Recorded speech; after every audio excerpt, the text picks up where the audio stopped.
The live TV, सच सबसे आगे। नमस्कार, द लाइव टीवी देख रहे हैं आप। आपके साथ में हूं आदित्य कुमार। स्वामी प्रसाद मौर्य के बाद ऐसा रेला लगा है कि एक के बाद एक भारतीय जनता पार्टी के विधायक और मंत्री भारतीय जनता पार्टी को टाटा बाय बाय कह रहे हैं। योगी आदित्यनाथ से लेकर अमित शाह और प्रधानमंत्री नरेंद्र मोदी, सब लोग चकरगन्नी की तरह घूमने लगे हैं और ये सोचने लगे कि हो क्या रहा है। एक के बाद एक विधायकों का इस्तीफा यह दर्शा रहा है कि चुनाव आने से पहले ही भारतीय जनता पार्टी हार जाएगी, बहुमत नहीं मिल पाएगा। खबर ताजा क्या है वो आप सुनिए। दरअसल ताजा खबर हमारे पास ये है कि शिकोहाबाद से बीजेपी विधायक मुकेश वर्मा ने भी इस्तीफा दे दिया है, टाटा बाय बाय कह दिया है। स्वामी प्रसाद मौर्य के इस्तीफे के बाद जिस तरह से एक के बाद एक इस्तीफे हो रहे हैं, इससे लग रहा है आने वाले समय में भारतीय जनता पार्टी के पास कोई चुनाव लड़ने वाला ही नहीं बचेगा। किसको चुनाव लड़वाएंगे, इसमें भी बड़ी समस्या हो जाएगी। योगी आदित्यनाथ की टेंशन बढ़ी हुई है। अमित शाह घबराए हुए हैं कि 2022 गड़बड़ाया तो 24 तो गड़बड़ा जाएगा ही। लेकिन एक के बाद एक इस्तीफे ये दर्शा रहे हैं कि भारतीय जनता पार्टी का बंटाढार होने वाला है। बीजेपी वाले भले ही उल्टी कहानी बताएं, गोदी एंकर्स भले ही आपको दूसरा एंगल दिखाएं, लेकिन आप समझिए कि जब जब चुनाव नजदीक आते हैं और जिस पार्टी की तरफ सत्ताधारी पार्टी से विधायक या मंत्री छोड़कर उस पार्टी का दामन थामते हैं, मतलब कि उसी की सरकार बननी है, हवा उसी की चल रही है। नेता भी समझ रहे हैं, जनता भी समझ रहे हैं। तो अब ये चाहे कितने भी बातें कर लें कि नहीं ऐसा नहीं वैसा है, लेकिन अब भारतीय जनता पार्टी का ग्राफ लगातार गिरता जा रहा है। इंतजार है 14 जनवरी का। 14 जनवरी यानी कल का। कल क्या कुछ ऐलान करेंगे स्वामी प्रसाद मौर्य और कितने लोगों को भारतीय जनता पार्टी से लेकर समाजवादी पार्टी की तरफ जाएंगे, सबकी दिलचस्पी उधर ही है, सबका दिमाग उधर ही केंद्रित हुआ है। क्योंकि स्वामी प्रसाद मौर्य के इस्तीफा देने के बाद कही गई बातें अभी भी भारतीय जनता पार्टी के दिल दिमाग में गूंज रही होंगी। क्योंकि उन्होंने साफ साफ कहा है कि जो लोग 2022 में सरकार बनाने का सपना देख रहे हैं, उनका सपना स्वाहा हो जाएगा, क्योंकि मैं ऐसा बम फोड़ने वाला हूं। ऐसा क्या होने वाला है कि भारतीय जनता पार्टी में लखनऊ से लेकर दिल्ली तक महाविस्फोट हो जाएगा। टेंशन बढ़ी हुई है। आप समझिए कि स्वामी प्रसाद मौर्य के बाद एक कैबिनेट मंत्री दारा सिंह का इस्तीफा यह दर्शाता है कि 2 कैबिनेट मंत्री तो जा चुके हैं। ओम प्रकाश राजभर जो इनके यहां कैबिनेट मंत्री तो पहले ही जा चुके हैं।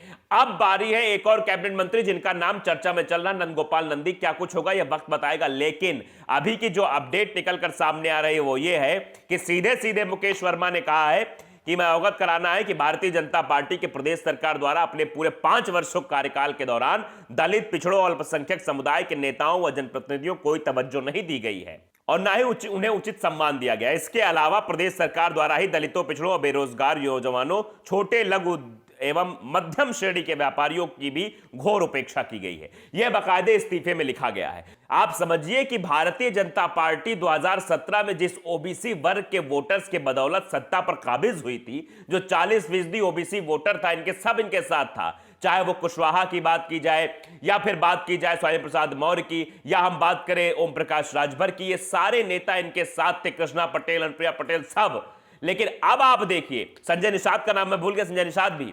अब आप देखिए कैसे हर वर्ग अखिलेश यादव के साथ जाता हुआ दिखाई दे रहा है। हर वर्ग का नेता, यानी ओबीसी तो इनके हाथ से पूरी तरह से छटक गया है।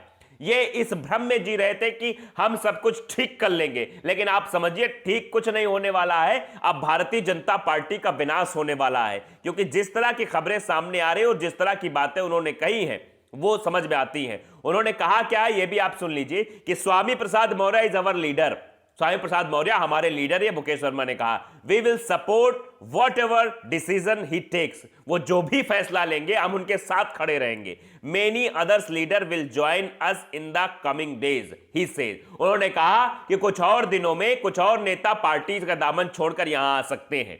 जैसा कि कयास लगाया जा रहा था शुरुआत में ही कि 40 ऐसे विधायक हैं जो भारतीय जनता पार्टी का साथ छोड़ देंगे। पहले दिन जो घटनाक्रम हुआ था उसके बाद 3 विधायक, कल भी 1 विधायक, आज 1 विधायक। तो इस तरह से यह समझ में आ रहा है। और कल एक कैबिनेट मंत्री भी, ये मत भूलिएगा, दारा सिंह चौहान बहुत बड़े नेता हैं और उनका माना जाता है कि ओबीसी वर्ग में काफी उनका वर्चस्व है। तो आप समझिए कि भारतीय जनता पार्टी एक तरीके से छिटकती हुई जा रही है। किसी भी तरीके से अब ये समझ में आने लगा है कि भारतीय जनता पार्टी सरकार नहीं बनेगी। लोगों के रिएक्शंस भी ऐसे आ रहे हैं। कुछ रिएक्शंस है, उनको ही पढ़ के सुनाता हूं। नौशीन रागबिग है, वो लिखती हैं कि जिस तरह से भाजपा के मंत्री विधायक पार्टी को छोड़ रहे हैं, कहीं ऐसा ना हो जाए कि चुनाव से पहले ही सरकार गिर जाए। ये बड़ी हास्यास्पद बात उन्होंने लिखी और ये दिख भी रहा है किस तरह से कैबिनेट मंत्री दे रहे हैं इस्तीफा और आरोप लगा रहे हैं कैसे पिछड़ा वर्ग दलितों के साथ अत्याचार हुआ, बेरोजगारों के साथ अत्याचार हुआ, इसलिए पार्टी छोड़ रहे हैं। दरअसल इसके पीछे की सुगबुगाहट है भारतीय जनता पार्टी का ग्राफ गिरना और समाजवादी पार्टी का ग्राफ बढ़ना। इसीलिए समाजवादी की जब लहर चल रही तो सारे नेता समाजवादी में डुबकी लगाना चाहते हैं कि जिधर लहर है उधर ही आ जाओ, क्योंकि यहां कुछ नहीं होने वाला है। आप देख रहे हैं कि भारतीय जनता पार्टी का जिस तरह से विरोध हो रहा है, वो विरोध की एक एक तस्वीरें इस ओर इशारा करती हैं कि जनता ने मन बना लिया है कि इस बार 2022 के चुनाव में भारतीय जनता पार्टी को वोट नहीं देना है। और यही चीजें अब नेता भी समझने लगे। नेता ये समझने लगे वोट नहीं मिलेगा, हार जाएंगे, विधायक नहीं बन पाएंगे, उनको भी इस बात की टेंशन है। इसीलिए वो कह रहे हैं भैया जो जनता जिसको वोट नहीं देगी उसके साथ क्यों जाना। तो आप समझिए कि 2022 की चुनाव सिर्फ सुगबुगाहट है। असली आहट जो हो रही है वो ये हो रही है कि 2024 का चुनाव किस दिशा में जाएगा। आप समझिए कि 2022 जो 5 राज्यों में चुनाव है उसमें उत्तर प्रदेश, मणिपुर, गोवा, पंजाब, उत्तराखंड ये राज्य हैं और यहां कहीं भी भारतीय जनता पार्टी का कोई ग्राफ नहीं दिख रहा है। हर ग्राफ में भारतीय जनता पार्टी निचले स्तर पर, निचले पावदान पे है। तो आप समझिए भले ही गोदी मीडिया आपको कुछ और दिखाए, उस पर भरोसा मत कीजिएगा, क्योंकि वो चीजें आपको गलत ही दिखाई जाती हैं। तो इस तरह अगर जनता कह रही तो इससे सीधा ही मतलब है कि अब जो है काम तमाम हो गया है। देखिए पायल मेहता लिखते हैं बाबा नहीं बवाल है, यह भाजपा का काल है। Mukesh Verma from Shikohabad after resigning BJP. सीधे सीधे कहा जा रहा है कि रिजाइनिंग के बाद भारतीय जनता पार्टी के जो मुकेश वर्मा है उन्होंने कहा है कि बाबा नहीं बवाल है, यह भाजपा का काल है। तो मतलब आप समझिए कि बाबा जी भाजपा को ले डूबेंगे। क्या होगा ये वक्त बताएगा, लेकिन अब इशारों में चर्चाएं होने लगी है और राजनीतिक गलियारों में चर्चा तेज हो गई है कि बाबा तो गयो, मतलब बाबा जी अब नहीं आने वाले हैं 2022 के चुनाव में। चाहे जो भी हाथ पैर पटक ले, जितना भी तिकड़म बिड़ाना है बिड़ा ले, लेकिन अब की बार का चुनाव जो है वो अपने आप में बहुत अहम रहने वाला है। क्योंकि जिस तरह से मुकेश वर्मा ने पार्टी छोड़ी, ये मुकेश वर्मा कोई पहले विधायक नहीं जिन्होंने भारतीय जनता पार्टी को अलविदा कहा हो। ऐसे विधायकों की तो फेहरिस्त है, कैबिनेट मंत्रियों की भी अब लिस्ट आ रही है। और ओम प्रकाश राजभर ने पहले ही कह दिया था, अभी देखना उत्तर प्रदेश सरकार है, कई कैबिनेट मंत्री हमारे साथ बैठ के हमारी पार्टी का प्रचार कर रहे होंगे, हमारे साथ बात करेंगे, जरा आचार संहिता तो लगने दीजिए। और ओम प्रकाश राजभर का वो कहना और आचार संहिता लगने के बाद रुझान आने भी शुरू हो गए थे। आपने देखा कि स्वामी प्रसाद मौर्य के बाद दारा सिंह चौहान, अब कौन सा कैबिनेट मंत्री ओम प्रकाश राजभर और समाजवादी पार्टी के राष्ट्रीय अध्यक्ष अखिलेश यादव के साथ बैठेगा यह वक्त बताएगा। लेकिन 14 जनवरी यानी कल निगाहें सबकी टिकी हुई है, क्योंकि 14 जनवरी कुछ बड़ा खेला जरूर होगा। जैसे पंजाब में हुआ था खेला होवे, वैसे ही उत्तर प्रदेश में खेला होवे शुरू हो गया है।